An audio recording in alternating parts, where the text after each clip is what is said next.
நேற்று மதுரையில் நம்முடைய மாண்புமிகு தேசிய தலைவர் திரு நிதின் நாபின் அவர்கள் மதுரை தெற்கு தொகுதியில் நம்முடைய தேசிய ஜனநாயக கூட்டணியினுடைய வெற்றி வேட்பாளர் திரு ராம ஸ்ரீனிவாசன் அவர்களுக்கு பிரச்சாரம் செய்தார்கள். அதில் எனக்கும் பங்கேற்பதற்கு ஒரு பெரிய வாய்ப்பு. அதே நேரத்தில் முழுமையாக மதுரையினுடைய அனைத்து சட்டமன்ற தொகுதியிலும் கூட நேற்று பிரச்சாரம் செய்வதற்கு ஒரு வாய்ப்பு.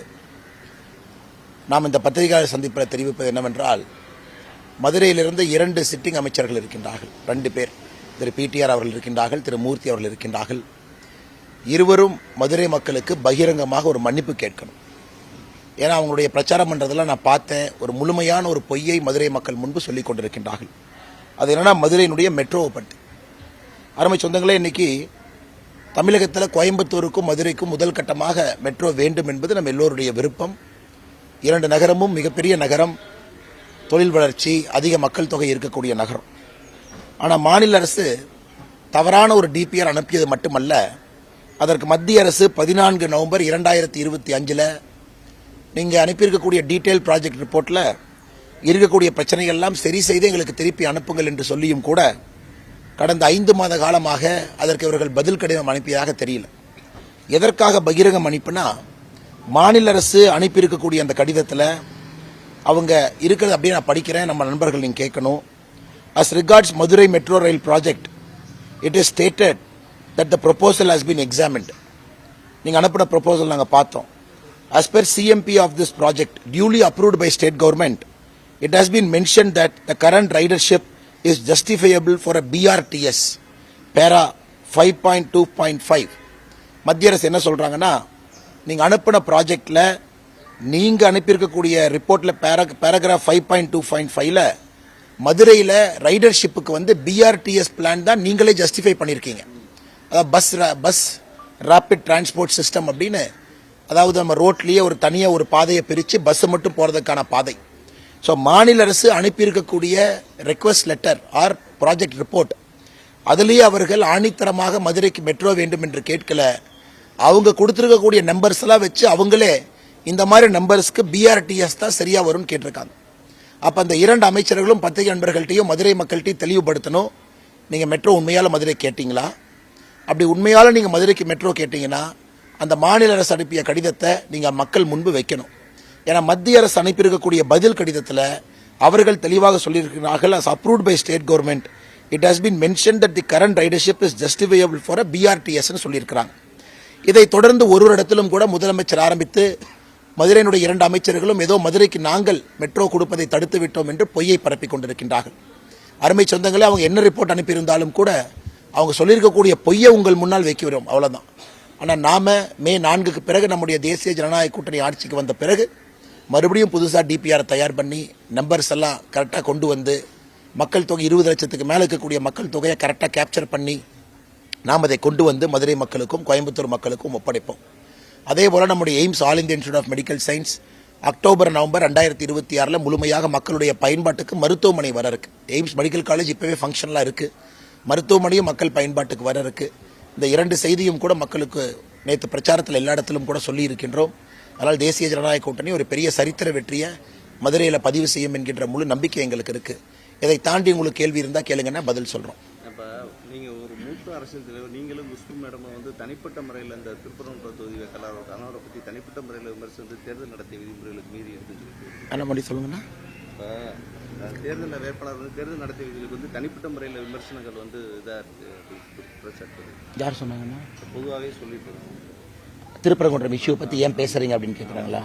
திருப்பரங்குன்றம் இஷ்யூ பற்றி கேண்டிடேட்டை பற்றியும் வந்து அவதூறாக பேசுகிற மாதிரி இல்லை. கேண்டிடேட்டோட அஃபிடவிட் வச்சு தான் நம்ம சொல்கிறோம். அந்த கேண்டிடேட்டை பற்றி நம்ம அவதூறாக பேசுகிறோம்னா நம்ம மேலே வழக்கு பதிவு செய்யட்டும். இன்னைக்கு திருப்பரங்குன்றத்தில் அண்ணன் ராஜன் செல்லப்பா அவர்களை எதிர்த்து நிற்கக்கூடிய அந்த திராவிட முன்னேற்ற கழகத்தினுடைய வேட்பாளருடைய அஃபிடவிட்டை மக்கள் மன்றத்தில் நம்ம சொல்லணும். அதனால தான் இன்னைக்கு எலெக்ஷன் கமிஷனே அஃபிடவிட்டை பப்ளிக் பண்ணுறாங்க.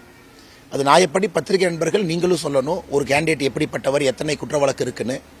இன்னைக்கு கிரிப்டோ கரன்சி மைனிங் ஸ்கேமு பல வழக்குகள் இருக்கு. கணவரின் மீது ஒரு போக்சோ சட்டம் இல்லை 2006 18 வயசுக்கு இருக்கக்கூடிய மைனர் செக்ஷுவல் அசால்ட் அந்த கேஸ் இருக்கு.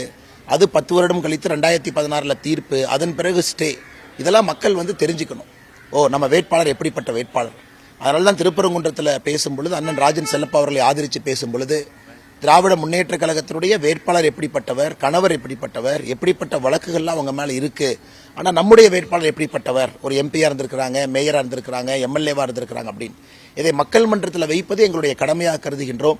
அப்பதான் மக்கள் வேட்பாளரையும் பார்த்து சரிசமமாக பார்த்து வாக்குகளை செலுத்துவார்கள். அது ஜனநாயகத்தில் என்னுடைய கடமையாக நான் கருதுகின்றேன். அதே நேரத்தில் அவதூறாக தவறான பொய்யை எங்கேயும் சொல்லல.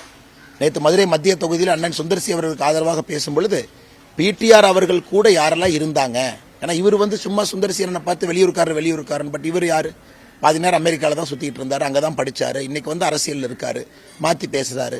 அதே மாதிரி சில போட்டோவை காமிச்சோம். மதுரை முனிசிபாலிட்டிக்கும் எனக்கும் சம்பந்தம் இல்லைன்னு பிடிஆர் சொல்றாரு. நான் எம்எல்ஏ வேலையை மட்டும் கேளுங்க, முனிசிபாலிட்டி வேறங்கிறாரு. ஆனா மதுரை கார்பரேஷனுடைய கணவர், மேயரனுடைய கணவர் இவர் கூடவே தான் சுத்திட்டு இருந்தாங்க, இந்திராணி அவருடைய கணவர். அதெடுத்து போட்டோவாக காமிச்சோம். எப்படி நீங்க இல்லை என்று தப்பிக்க முடியும் என்று. அதனால் மதுரை கார்பரேஷனுடைய ஸ்கேம் 200 கோடி ரூபாய் என்ன நடந்திருக்கோ அது எல்லாம் கூட மக்கள் மன்றத்தில் பேசும் பொருளாக, விவாத பொருளாக மாறும் பொழுது மட்டும்தான் வாக்கு செலுத்தும் பொழுது சரியான முறையில் மக்கள் செலுத்துவார்கள்.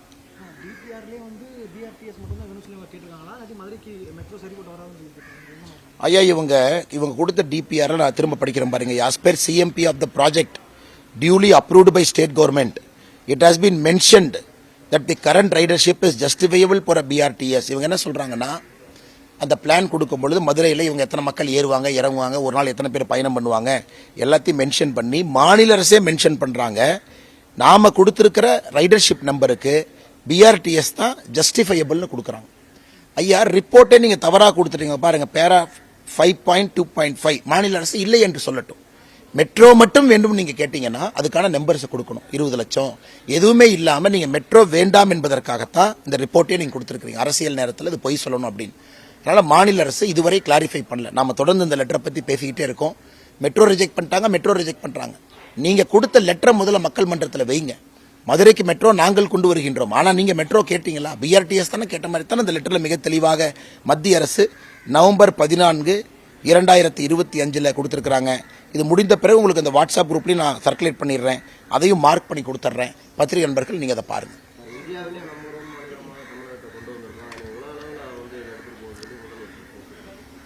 உலக அளவில் எங்க நான் கொண்டு போக போறாரு?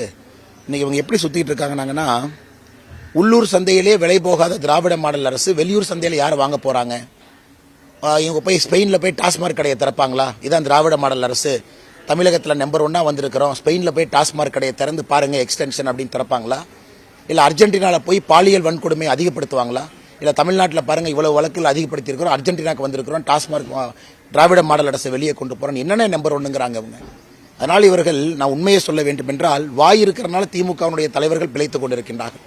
மக்கள்கிட்ட பொய்யாக சொல்லி நம்பர் 1 எதுல நம்பர் 1ங்கன்னா, இன்னைக்கு தொழில்துறை கொஞ்சமாச்சு வளர்ந்துருக்குன்னா அதற்கு மத்திய அரசு தான் காரணம், நம்முடைய PLI ஸ்கீம் தான் காரணம். டிஆர்பி ராஜா அவர்கிட்ட இல்லைன்னு சொல்லுங்க. நேற்று போய் டிஆர்பி ராஜா அவருக்கு பிரச்சாரம் செய்யும் போது உதயநிதி ஸ்டாலின் சொல்றார் தொழில்துறை வளர்ந்துருச்சுன்னு. தொழில்துறை கொஞ்சமாவது தமிழ்நாட்டில் வளர்ந்துருக்குன்னா காரணம் யார்? மத்திய அரசுடைய இன்சென்டிவ் என்ன, ஸ்கீம் என்ன, அதை பேச சொல்லுங்க.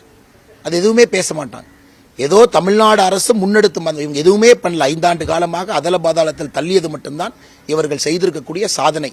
அதனால தயவு செய்து முதலமைச்சரோ இல்ல மூத்த தலைவர்களோ திராவிட முன்னேற்ற கழகம் சார்பாக தமிழ்நாட்டினுடைய நம்பர் 1 மாடல் அரசை வெளிநாட்டுக்கு கொண்டு போறோம்லாம் தயவு செஞ்சு சொல்லாதீங்க. மக்கள் சத்தமா சிரிச்சிருவாங்க.